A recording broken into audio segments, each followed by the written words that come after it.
You've been hitting the gym consistently. You've been putting in that work, you've been progressively overloading, and it's paying off because your ass is looking less like a pancake and more like a souffle. Very happy for you. But you hit that plateau, that inevitable plateau, and even though your weights may be increasing, your ass ain't. This video is for you.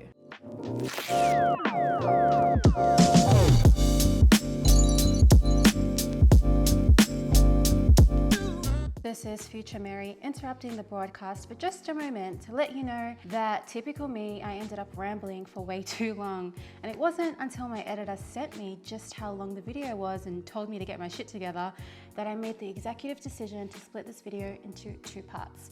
So part one is the basics. This is why most people don't grow, okay? The prerequisites of growth. So this is like the fundamentals. If you have not mastered them, please do not go running to your nearest steroid dealer because you need a little bit of a boost. And to give you some perspective, this is what I looked like for 2 years. And then I started implementing everything we're gonna talk about in this video. And I went from this to this in 9 months. So yeah, it's worth the watch. And in part two, we're gonna get a little bit more specific, all right? Different advice applies to different groups of people, right? The advice I would give myself in year one of training is completely different to the advice that I would follow today. So we're gonna go through the training, the nutrition, and the lifestyle focuses depending on your level of experience throughout your training journey. So without further ado, I'm gonna let last week Mary take it from here. Now, I did use a clickbaity title with glutes because, I mean, let's be honest here, everybody gonna tap on the booty, but this advice applies to any muscle group because the principles of growth, aka hypertrophy, are the same. But before we get into exactly how to push past plateaus depending on your skill set, we first need to cover off the basic concepts of what hypertrophy is and how we actually achieve it. First up, that fancy word hypertrophy is just the fancy science term for muscle growth, okay? We're not talking about strength plateaus in this video, more so hypertrophy or growth plateaus, okay? So if you are a fellow powerlifter, sorry, can't help you in this video. Come back later. Next key term is volume. Okay, I'm gonna be using this word a lot throughout this video and it simply means sets per week, okay? So for example, if I talk about you doing 3 exercises of quads for 3 sets each, that's a total volume of 9 sets of quads per week, okay? Volume can also refer to reps, so a high volume set could be a high rep set, but just for the purpose of this video, we're just talking about sets spread out across the week. That is your total weekly volume. The next key term, progressive overload, and I know y'all have heard it over and over again, but we have to cover it off because this is when most people fall short, okay? People don't progressively overload consistently and then they get caught up with the fact that they've hit a plateau and wonder why. So we've got to talk about what it is. It's not just adding load or weight over time, contrary to popular belief. So this is how it all works, taking the scientific jargon and putting that into layman terms. As we get bigger and stronger, we need to work harder. This is a very simple truth that we all know. Why? Because our muscles and our nervous systems adapt very quickly to the work that we do, okay? Which means that we need to consistently make the demands of our work harder to continue driving this adaptation, or what we'd call a performance adaptation. So this is why progressive overload is so important. It's the ship that takes us in the direction of performance adaptations. If training stops challenging us, or the work is no longer considered hard, then there isn't going to be enough of a stimulus or a trigger for our bodies continue getting bigger and stronger. I mean, let's think about it for a second. Why would your body use precious resources to build muscle if there's no need for it? It's a pretty energy expensive process. I mean, if the amount of muscle that you have currently is enough to meet the demands of the work you're currently doing, then there's no need for more muscle. You get what I'm saying? And this is why lifting the same 3x10 every week will eventually lead to a plateau. And so adding weight every week is not progressive overload in and of itself.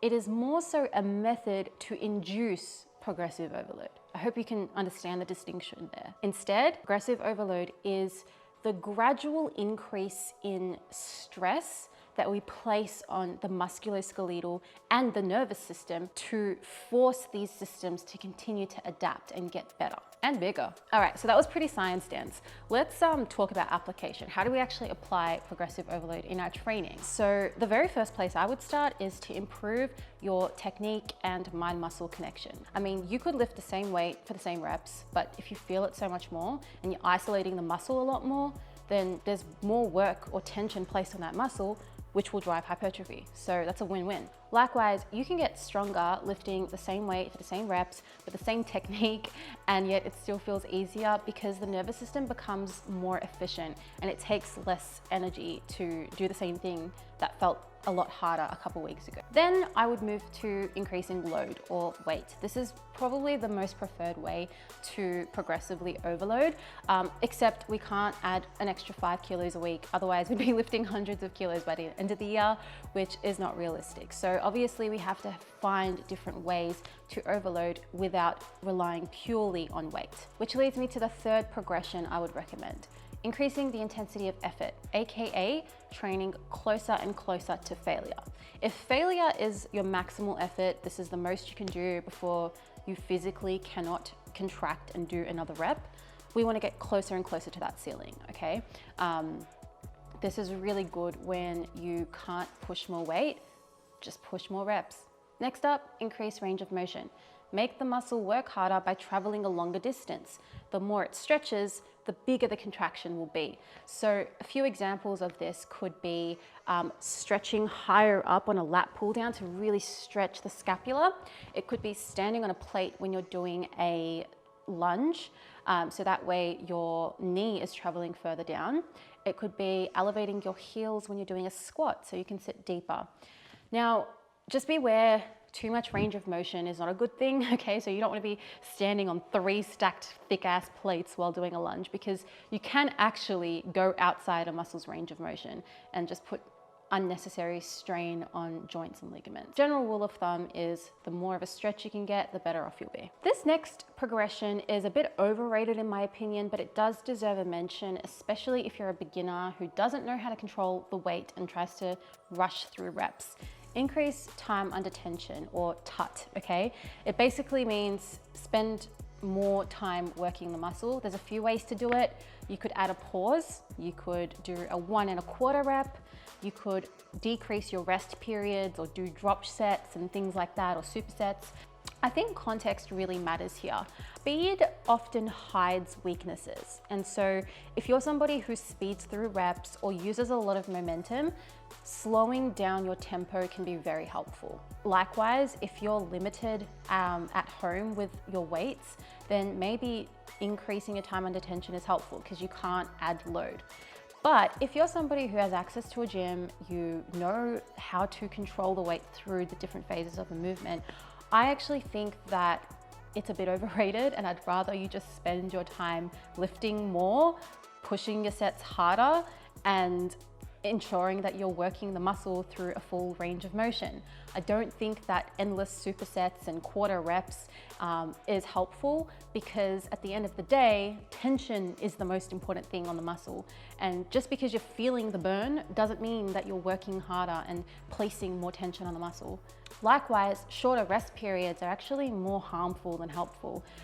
Studies have continued to show that a minimum of 4 to 5 minute rest periods, especially for heavy compound lifts, are a lot more helpful because you move into the next set a lot more prepared and you can match the weight and reps that you did in the first set. Would you rather do half the weight and reps you did in the first set because you took half the rest period? Or would you rather take a longer rest period and match the same performance across 2 sets? Which one is more work? You got to think about it that way.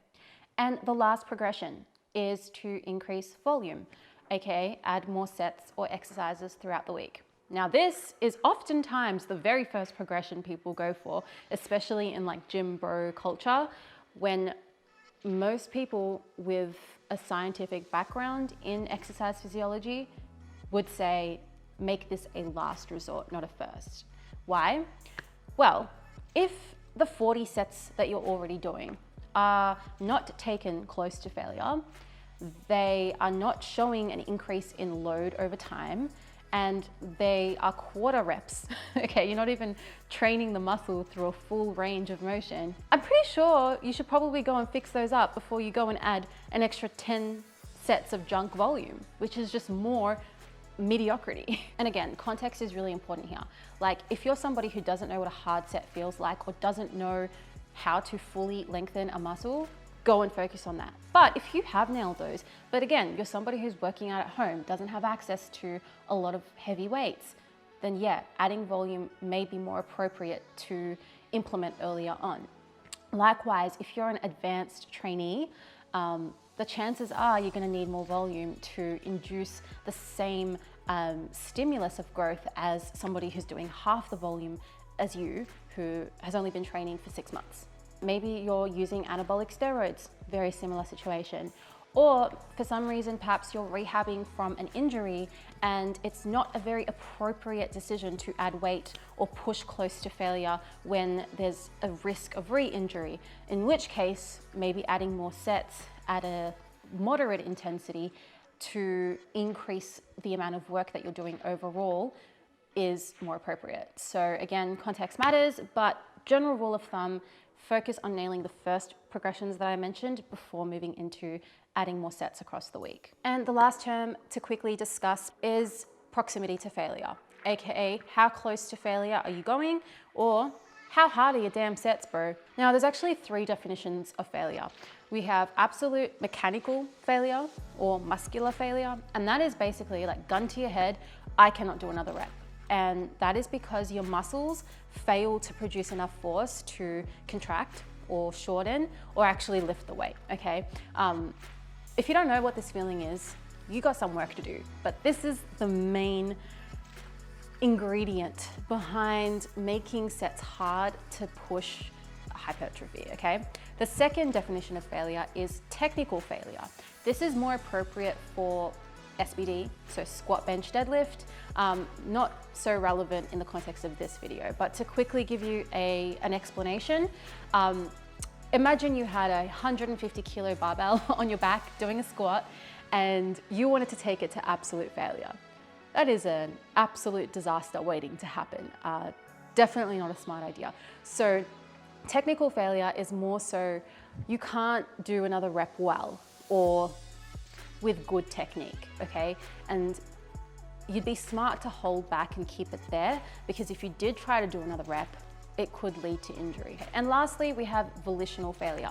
And it's kind of 2 branches. One branch is where most people find themselves in, which is just like mentally giving up because it starts to burn or it's just not feeling adapted to the experience of pain. And so it's really building up that pain tolerance so you can get to absolute failure. That's where you need to do some work. But then another branch of volitional failure could be just other things that go wrong in a set, like maybe your dumbbell starts to slip because you're not using your straps properly or at all. It could be overall systemic fatigue, like, bracing, or your lower back gives out, or you start to slip and slide and things just don't feel comfortable. Okay, so you kind of stop the set. So do we have to go to absolute failure? No. In fact, I don't think it's smart to go to failure all the time, or most of the time even, just because you're going to end up so fatigued that you're going to burn out and you're going to need to deload, and it's actually more harmful in the long term. What I'd suggest is anywhere between 1 to 5 reps in reserve, or you're basically purposely leaving about 5 or less reps in the tank, okay? Reps in reserve, RIR, you've probably heard that term thrown around. This is essentially what it means. So when I go to a 2 RIR on an exercise or set, it means I'm purposely leaving 2 reps in the tank. Let's explain why. And yes, I'm gonna use a very scientific term, but I got you, I'ma explain it in layman's terms that everyone will understand. Henneman's size principle is basically how muscle fibers get recruited. Yeah, let's just back up for a moment because I just threw a whole bunch of jargon in your face. Okay, imagine that you need to push a car uphill because it's broken down, all right?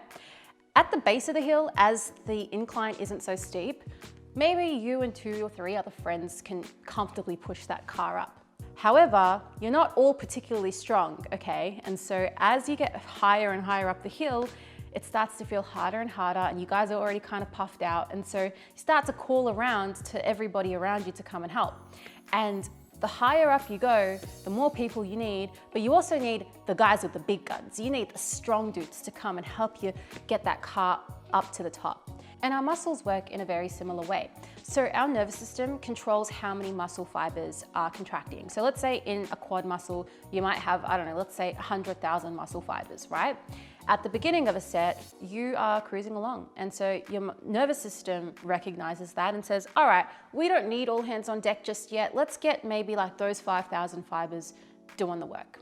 It starts to get harder, you start pushing more reps, and your nervous system begins to recruit more and more muscle fibers until you reach that point where all muscle fibers are working to lift this weight.